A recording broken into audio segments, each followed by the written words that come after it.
All right, good morning, everyone. Welcome to the Marist press conference. We have head coach Joe Ausanio here, along with graduate shortstop Miah McDonald and graduate pitcher Kiley Myers. So what we'll do is Coach Ausanio will start us off with an opening statement, and then after that, we will pass the microphone around for questions. Following the conclusion of the questions in the room, we will then go to our questions on Zoom. So, Joe, start us off. Thank you. Just want to say how thrilled we are to be here in College Station. We were here in 2018, and to see the new field, we played on the old field back in 2018, and to see this new field in this stadium, it is absolutely unbelievable, and we are absolutely thrilled to be here. Can't thank Texas A&M enough for the hospitality so far. Looking forward to our practice session after this presser, and then look forward to getting on the field tomorrow. Thank you, Joe. We'll now open it up for questions. Just raise your hand, and we'll pass the microphone around. We'll start with Aiden Lavin. Aiden Lavin, center field.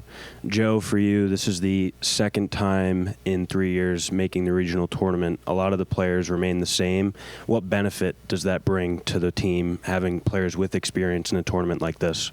Yeah, you know, having the opportunity to be at Florida State a few years ago, we had to play Florida State the first game, you know, sold-out crowd, and, you know, I don't think that the girls on this team right now are going to be bothered by the big lights, the spotlight. I think they're very focused at the task at hand, and, you know, like I said, we're excited to get on the field tomorrow. Kiley, the pitching, I think, showcased in the MAC championship. How can you take what the success you and the other pitchers had during the MAC championship and bring it into this tournament? Yeah, I think just going with the same mindset, attacking the hitters, but most importantly having fun and playing with confidence. And Miah, that 9-run first inning in the championship, what did that do for the bats in a tournament where the bats were somewhat quiet compared to what the offense has typically done throughout the season? I think it set the tone for that game because obviously we didn't make it that far last year, and obviously Siena is a huge competitor of ours. So us being able to stack those 9 runs kind of just filled that energy of kind of not or wanting to get a MAC championship. It's a question for any of you. What are you most looking forward to in this tournament? I mean, okay, go ahead, Maya. Honestly, I just want to go out and have fun. Obviously, in 23, when we came to Florida State, I wasn't able to play. So, honestly, to have fun with my last year with the team is probably the most thing I'm looking forward to. Yeah, I have something similar. We're both graduate students, so this is our last time, and there's a big group of seniors, so just making a couple last memories and playing softball for last time here and having fun. And Maya kind of stole my thunder a little bit because I was going to say I'm really excited for her. You know, she was injured in 23, and I'm excited for the nation to see her and see Kiley and see, you know, what this team can bring, because they are outstanding athletes, and I'm hoping that we can make a little bit of noise here. As for the noise you're hoping to make, you play Liberty tomorrow. What are the big takeaways from what you've seen on film and in scout? What does Liberty bring to the table in that matchup? Well, you know, like I've said in the past, you know, Dot Richardson has done an incredible job there, and you know, she's probably arguably the greatest softball player that's ever walked the planet Earth, and you know, she brings a high energy, great confidence. I love talking to her when I'm out recruiting. She's such a good person, and I'm hoping that they overlook us a little bit and maybe look past us, because like I said, I'm hoping to really showcase what this team can do tomorrow. From a player's perspective, what needs to happen in order to have success tomorrow and for the rest of the tournament? I think just playing loose and playing how we've been playing these past couple of weeks, just playing our game and having fun and just doing what we've been doing. How does, you won 47 games this season, how does winning that many games and not really ever having to tread water, how does that help with just continued success and learning how to win and how to win at a high level?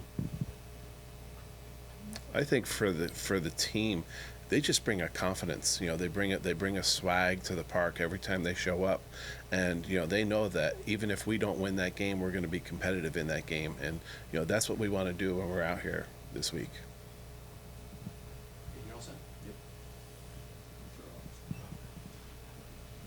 All right, thank you.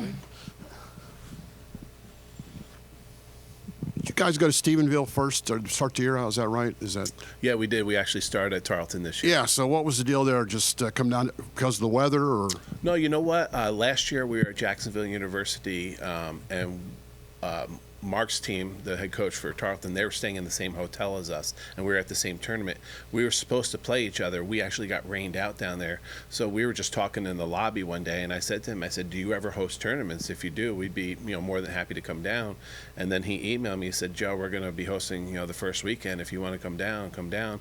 And I said, "Let's do it." And we went down there, and what a tremendous place that is as well. I mean, I believe they were D2 5 years ago, and they had one of the nicest stadiums that we've played at in a long time. Super hosts and great indoor hitting cages. I mean, everything they had there was incredible. So I got high home run numbers. I know you got one lady with 22, but small parks, or what about the home run totals? Well, we played most of our games on the road this year, believe it or not, because we had an issue with our field this year where we had to have some construction done on it. So a lot of our games were played on the road.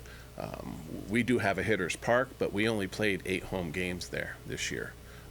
And for the most part, we were on the road most of the year. So for the players, how do you mix? You're just so gratified to get here. You guys are, situation like that, but yet go ahead and play your game and not say like, well, this is the end, so to speak. I think just making a statement. We're the first team in MAC history to be a number 3 seed coming in, so just continuing to reach those milestones and make an impact before we leave. And then for either one of you, what's been the difference then for you to take that step this year? Like you're right, number 3 is big when you start looking at it. Let's be honest, when you start looking at your seeds, just like A&M's so excited they're number 1, you guys move up. How are you able to do that this year? What's different about this year's team, in other words? I think that we took last year personal because obviously we were the best team in the conference and we went out the second round. So I think coming in this year, everyone had that common goal to just have fun and play for the team, and I think that really showcased this year. And we're kind of all veterans. We only have 2 freshmen, and I think they really got after what we were striving for this year, and it showed with our record. Any ties to the other 3 teams, or just like it's all going to be all brand new, so to speak? Well, I got to know Trish when she was at Arizona State. We were at Arizona State a few years ago. Tremendous person. I actually really like all of the head coaches. They're really nice, nice to talk to. I got to meet Beth and Dot. Like I said, I've been next to her recruiting before. We kind of look for the same athletes, I think, and couldn't be happier to be here. I mean, this was a great draw. I actually was hoping to kind of come here. They were asking, where would you like to go? I said, boy, it would be great to go to Texas A&M, just because we had such an incredible experience here the last time. It was actually kind of funny. The fans were awesome. Brutal to us, but then giving it back to them a little bit and them enjoying that, they kind of met us out in the parking lot and said, hey, thanks for being good sports, and just a great fan base. So I'm excited for the kids to experience that. Yeah. All right. So we will now go and head over to our questions on Zoom. You got something there? Obviously, we spoke earlier this year about this opportunity possibility after you missed 2023. You told me you would take it all in. What's it been like so far for you? It's been awesome. After the MAC championship, when we won, obviously I went up to Coach Joe and I was like, this is a completely different feeling than sitting out in 2023. So it's been awesome. For Kiley, describe yourself and what kind of player are you for those that maybe are going to watch you for the first time this weekend? I'm someone who is kind of reserved when I'm pitching. I'm just calm most of the time, but I'm a team player, and I don't have that many strikeouts, but I pitch to contact and let my defense work, so I just pitch with confidence in my team the whole time. For both players, what's it like playing for Coach Ausanio? Well, I was recruited before the rule changed, so I've known him for almost 10 years now, and I've been here for 6. So it's been great having him as a coach, and he's almost like a second dad. So he's been great. I agree. I think in the interview that we did before, when we talked about him, I said that he really like strives to on everyone's like positive things. Like even if they're not in the game, like he knows that if he puts someone in for a pinch hit, like they're gonna be clutch and get that hit. So I think really like believing in all of his players is something that's amazing about him. And then a question for Coach. Coach, what do those two players right there mean to this program? Yeah, I mean, I'm sitting here kind of welling up just thinking of what they have done as far as putting this program on the map, because I kind of made a joke that when the whole transfer portal started, I would write to kids and, I wouldn't get any response, and people would be like, oh, who are Marist? And I would continue to write to kids and still get no responses. And now, after what they have accomplished over the past 3 years, going to the regionals twice, my inbox is full of transfers looking to transfer right now. And, the portal hasn't even opened yet. So the fact that they have helped put this program not only on a Northeast map, but now we're getting emails from people from South Dakota, from Wisconsin, from Georgia, from California, and it's because of players like these two that have absolutely just taken this program to another level. I mean, the numbers that they have achieved this year, and against great teams. I mean, I feel like we beat some really, really good teams this year that, a lot of people may not realize that this team is very competitive, and it's because of the two sitting here. And my last question for the two players. I know, Miah, you were not playing in 2023, but you were there. The Tallahassee Regionals, as a team, what did you learn from that experience that you hope will help you this weekend? I think that we learned that we can like battle with any team that we face. Even if we were to, like we played South Carolina and they only beat us 2-1. So I think having that mindset that like we can battle with anyone is something we really took from 2023.